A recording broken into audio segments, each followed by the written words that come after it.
Welcome to Soz Talks Money on Valuetainment. I'm your host, Adam Sosnick, and I'm here to help you build your wealth and save that money. On today's special episode, we're going to be breaking down the 2020 presidential election, Trump versus Biden, and who you should be voting for.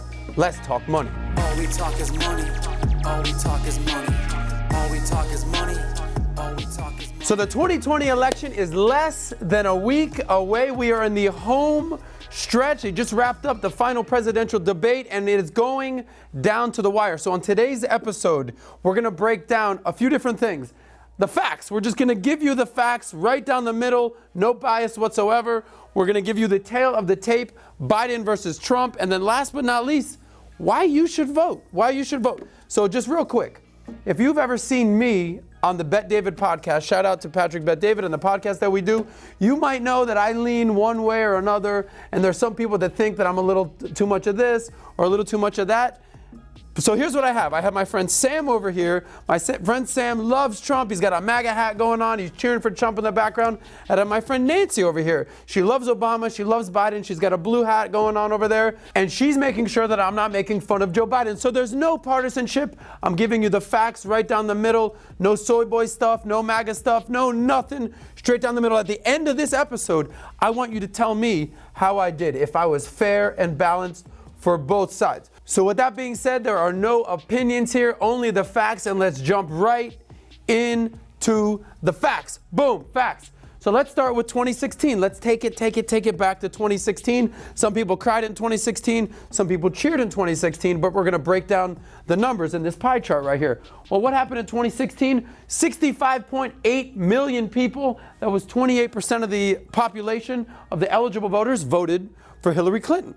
She did not win, as you know. 26.8%, which is 62.9 million, voted for Trump. As you know, he won the Electoral College, beat Hillary Clinton. So that's what happened in 2016. But there's one little stat that I want to show you.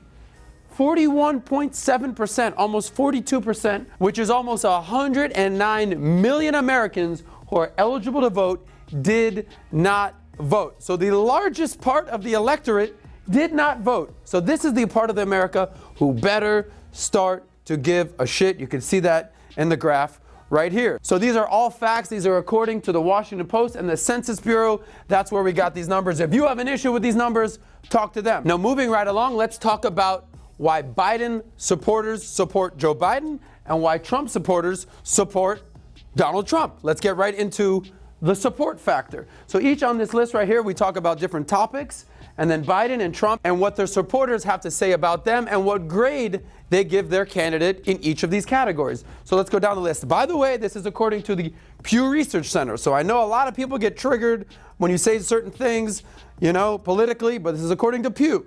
So that's where I took it from there. So the first topic is energy. Who is more energetic? According to Biden supporters, they gave Biden a score of 64 out of 100. Trump supporters gave him a 93 out of 100. So clearly, Trump supporters believe Trump is more energetic. Next up, we got courageousness. Who is more courageous? Biden supporters gave Biden a score of 75. Trump supporters gave Trump a score of 91. So Trump scores very high in energy and courage. Okay, next topic. Who cares more about ordinary people? They both scored pretty high on this category.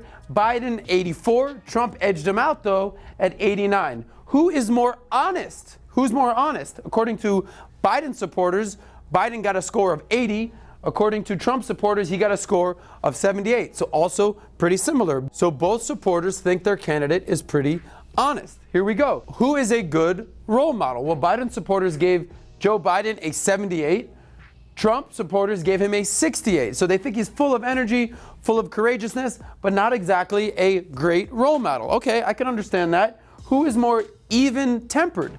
Biden supporters gave Joe his highest score here, 84, even-tempered. Even Trump supporters will admit that Trump doesn't have the best temper. They give him a 53. These are just the facts according to Biden supporters and Trump supporters and the Pew Research Center. So all in all, we got Trump, very energetic, courageous, cares about his people, pretty damn honest, where we got Joe Biden, cares about ordinary people, he's a good role model, and he's even-tempered. So that's the tale of the tape when it comes to that. Now, who does Vegas like? to win the election. Let's talk about odds. So if you've ever bet before, if you ever bet in Vegas, they give you lines, they give you odds. If you've ever bet with bookies, it's all about the lines and odds. So here we go. Who is favored in Vegas? Well, according to Las Vegas, Joe Biden is the favorite. Let me break down the numbers. Biden is minus 150 to as high as minus 180, whereas Trump is plus 125 to as high as plus 160. So what does that even mean? What does that mean? That means if you want to win $100, you're going to bet $100. You need to bet 150 to as much as 180 on Joe Biden to win $100. So you got to bet 150 or up to 180 to win $100. So he's the favorite. Whereas Trump, if you bet $100 on Trump, you could win 125 or as much as 160. Now these odds change every single day. They go up, they go down, but they've stayed pretty steady right here. So clearly, according to Vegas, Biden is the favorite. But let me ask you guys now, do you see the same thing happening in 2020 as it did in 2016? Like a remix, if you will. When Hillary Clinton was the favorite, she was expected to win. All the polls had her up, but then Trump snuck one out at the end. Will that happen again in 2016? Only time will tell. We are less than a week away. What are your thoughts? Who do you think is going to win this election?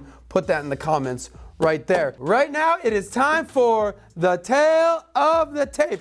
Let's get right into it. As you can see on the left side, clearly on the left is Joe Biden, and on the right side, clearly on the right, is Donald Trump, the current president of the United States. So you got Biden on the left, you got Trump on the right. Why did I put Biden on the left and Trump on the right? Well, you can do the math on that. So now let's go down the list category by category. Starting with the top, at the party, we get the Democratic Party over here, the Democratic nominee, and the Republican candidate, Trump. Let's talk about age now.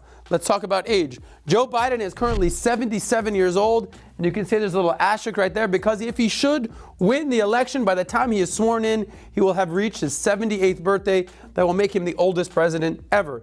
Now, who was the oldest president elected ever before potentially Joe Biden? Well, it was Donald Trump. Donald Trump is currently 74 years old, but when he was sworn in 2016, he was 70 years old. That was the oldest president ever sworn in. Next up, you know we're all about the money here. This is Valuetainment Economics. South Talks Money, where all we talk is money. We're going to address the money, and we're going to talk about money raised. Now, this is according to NPR Money Tracker. Here we go. Joe Biden and the DNC raised a total of $1.35 billion. $1.35 billion. They've spent a little under $1.1 billion. They still have cash on hand, $275 million. And here's the kicker.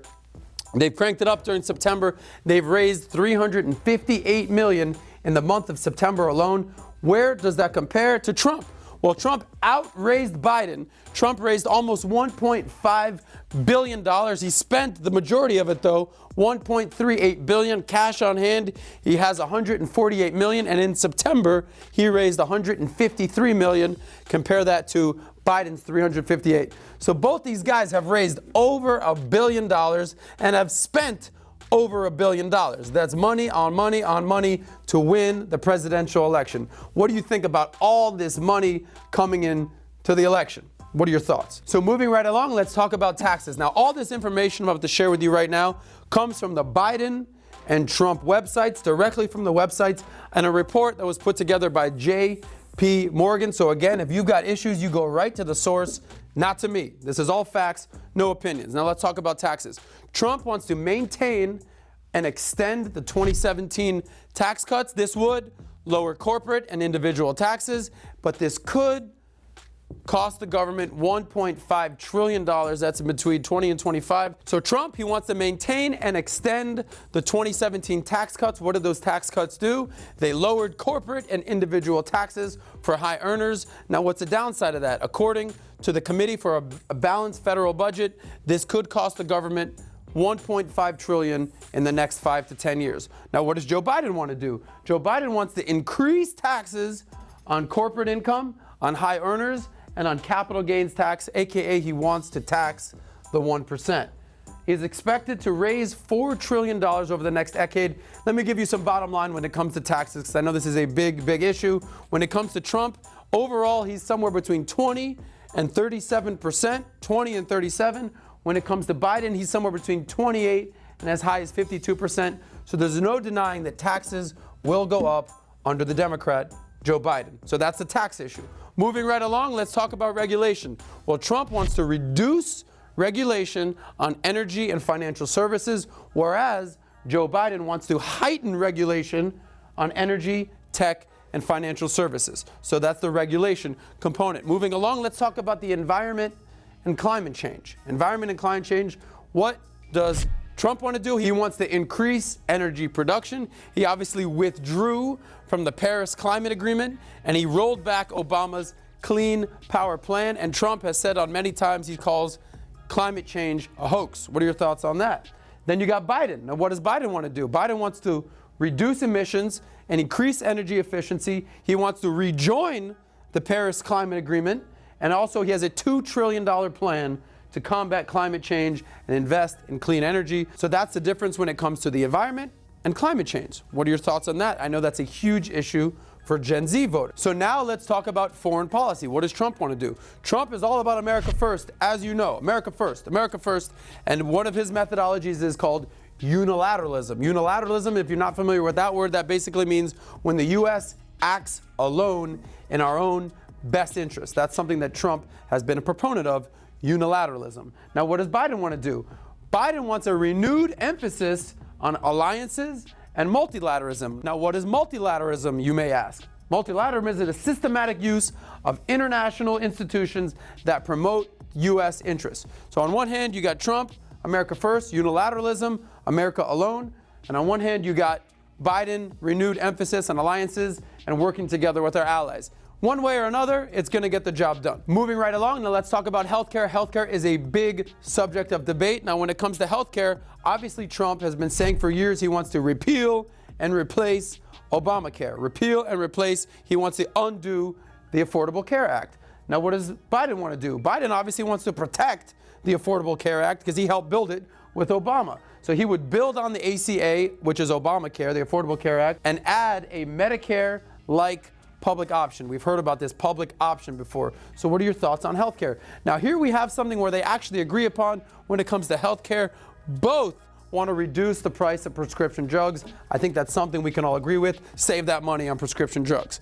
Cool. Let's talk about labor. Let's talk about labor. Let's talk about labor. Money, money, money, money. Talk about labor. Trump has no change. Does not want to increase the minimum wage, whereas Joe Biden wants to raise the wage to a quote-unquote livable wage, $15 an hour. He also wants to regulate the gig economy for the gig economy workers out there. So that's your take on labor. Now let's talk about immigration. Now Trump obviously is tougher on immigration. He wants a tougher border enforcement and he wants to build that wall. Biden, on the other hand, what does he have? Biden has an immigration reform plan that includes a pathway to citizenship for undocumented immigrants. And he also wants to invest in the Latin American countries to do what? To reduce violence and poverty in their country. So those are the different takes on immigration. What are your thoughts on immigration? I'd love to hear in the comments below. Moving right along, we actually have something that they both agree upon. Can you believe it? The candidates agree upon something. And what do they agree upon? They agree upon infrastructure. You see in purple here, when they purple, they agree. Purple agree. That's red and blue come together, purple. We want more of that. So Trump favors a big infrastructure spending plan. He wants to do a $2 trillion, what he calls very big and bold plan. There's that. Now, Biden also favors a big infrastructure spending plan, and he put together a 10-year plan that will cost $1.3 trillion that will focus on clean energy jobs for the middle class. So it's good to see that both these candidates agree upon something. What do they agree upon? Big infrastructure spending, rebuilding our roads, rebuilding our bridges, rebuilding America. I think that's something we could all agree with, don't you think? All right, then we got housing. Where do these candidates differ on housing? Now, here's what Trump wants to do. Trump is looking to end Fannie Mae and Freddie Mac. Fannie Mae and Freddie Mac, he's looking to end that. Why? Because they control 50% of U.S. mortgages. And what does Trump want to do? Trump wants more competition for private companies. That's pretty cool. More competition for private companies, get the government out of housing. Now, what does Biden want to do? Biden plans to end redlining. He plans to end housing discrimination, and he wants more affordable housing. So I think both of these candidates kind of got a plan on housing. Maybe they can come together and figure something out. Both seem pretty reasonable on that. So now let's talk about college loans. What does Trump want to do when it comes to college? Well, Trump wants to end subsidized student loans and wants to end the public service loan forgiveness program. Very interesting. Now, what does Joe Biden want to do when it comes to college?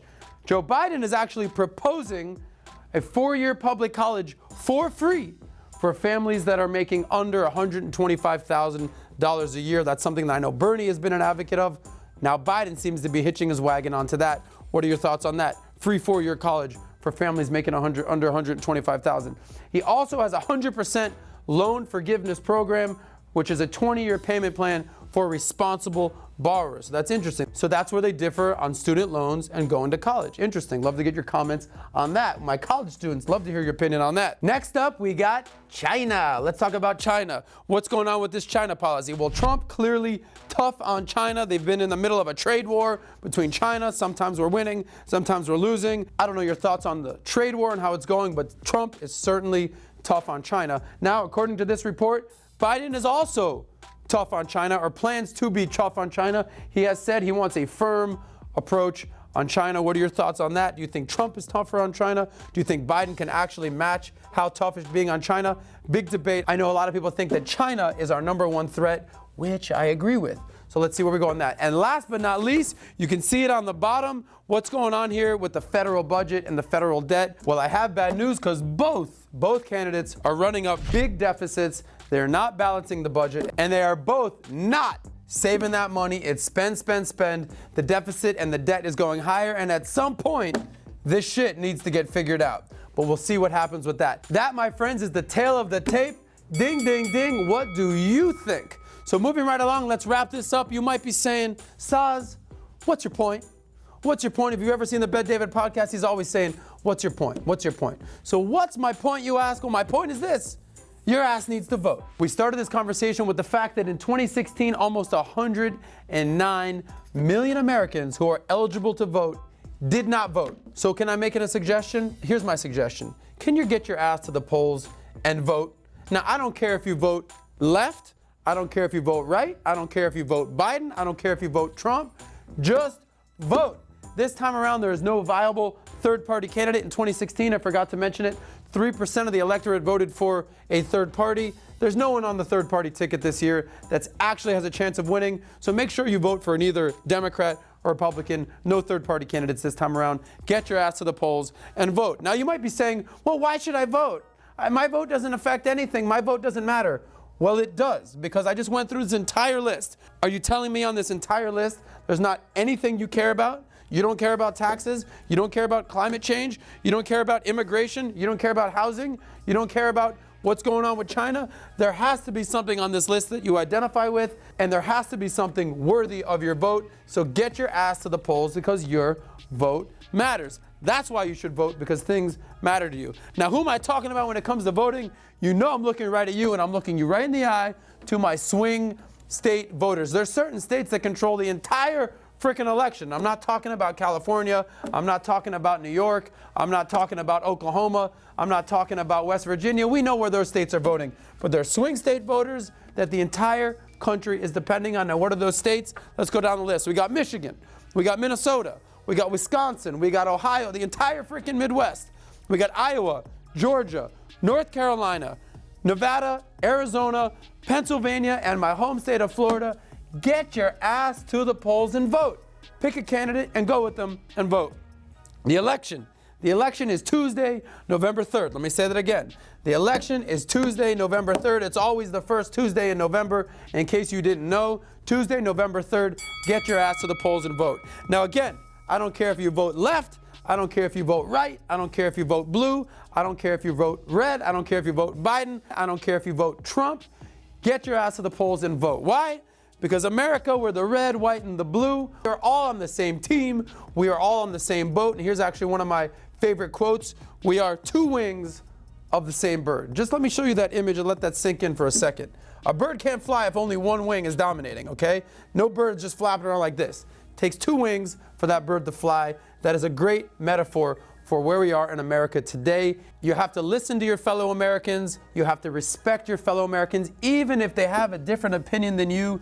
Hear them out. Hear why they want to vote this way. Hear why they believe in this cause. Now, I'll tell you this, no matter who gets elected, whether it's Trump again or whether it's Biden, the one thing that you need to focus on is yourself and your wealth, and make sure that you are saving that money because the government will not be there to help you. You need to help yourself. With that being said, that's the end of this episode. I'd love to hear who you're voting for in the comments section. With that being said, there are two videos I would love for you to watch. Number one, the HEROES Act versus the HEALS Act, which talks about stimulus checks and unemployment and everything that's going on in Congress right now. And number two, the interview I did with Daryl Davis, who convinces KKK members to leave the Klan. So that's it. That's the end of this episode. If you have not already subscribed to Valuetainment Economics, do so below and give that like button a little smash if you would. And if we've learned anything from this episode, the government will not bail you out. You need to focus on yourself, your wealth, and save that money. All we talk is money. All we talk is money. All we talk is money. All we talk is money.